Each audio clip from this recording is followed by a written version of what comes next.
Dow Jones falls 290 as credit fears hit financial stocks. A 6-week rally that saw the Dow-Jones-Industrials rise 24% came to an abrupt halt or end today as investors took one look at Bank of America's first quarter earnings and sold. They sold the bank shares. They were down 24.3% to $8.02. They sold financial stocks. The S&P Financial Exchange Traded Fund was off 11.2%. Technically, the select sector SPDR Financial, the largest loss among the 10 ETFs that track the sectors of the S&P 500. They also sold everything else too. The Dow was down 290 points, or 3.6%, to 7,842. The Standard & Poor's 500 index was off 37 points, or 4.3%, to 832. And the Nasdaq Composite Index was off 65 points, or 3.9%, to 1,608. The point loss for the Dow was its worst since March the 2nd.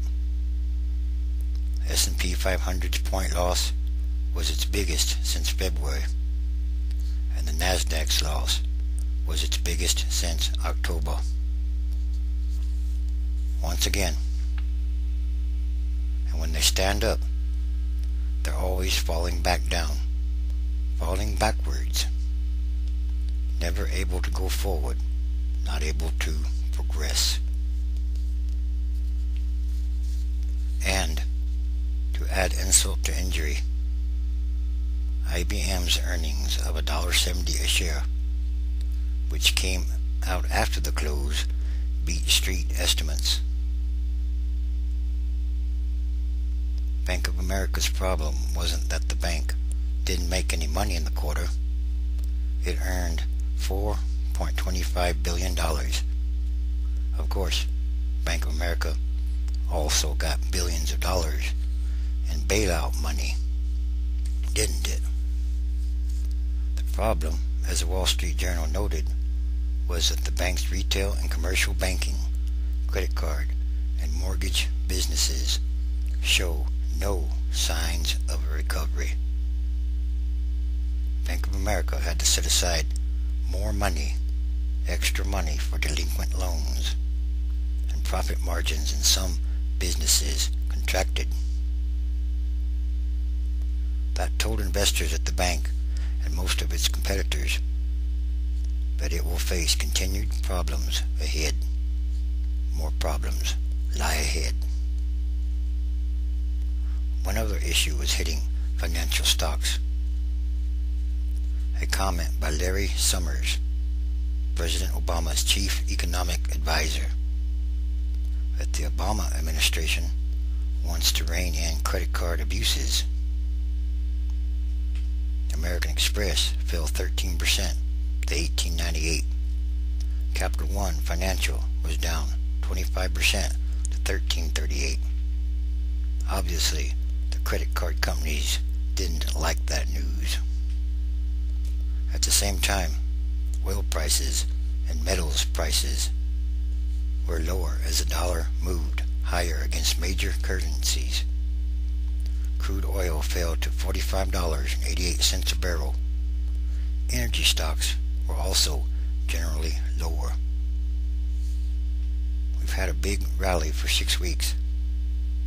I wouldn't be surprised to see a consolidation phase that could last anywhere from 2 to 4 weeks, said the chief investment strategist at Robert W. bared. Financials had a bigger run than the market, and certainly they are not out of the woods as well as the rest of the economy.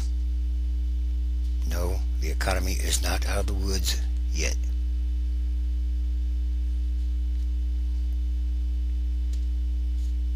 Yes, these are more signs of the times. Crude oil was lower because of the rising dollar. The greenback was higher against euro and the British pound. The dollar is a bit higher as well as the stock market is down. So you're getting hit on the two fronts that have been moving oil prices.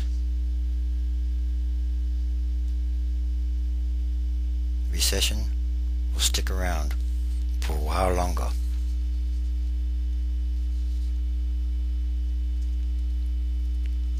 According to the Conference Board's leading economic indicators index,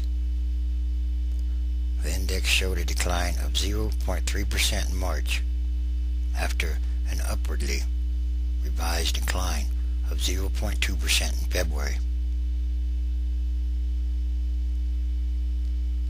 The leading index has declined at an annualized rate of 4.9% over the past 6 months,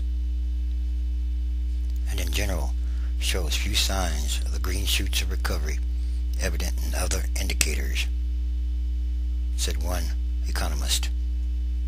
Higher unemployment insurance claims, a decline in the ISM Supplier Delivery Index, and weakness in stock prices were the main reasons for the index's decline. Once again, the economy is not out of the woods yet. The recession, whatever you want to call it, depression, is ongoing, continuing, because there really is some fundamental problems with the worldwide economy.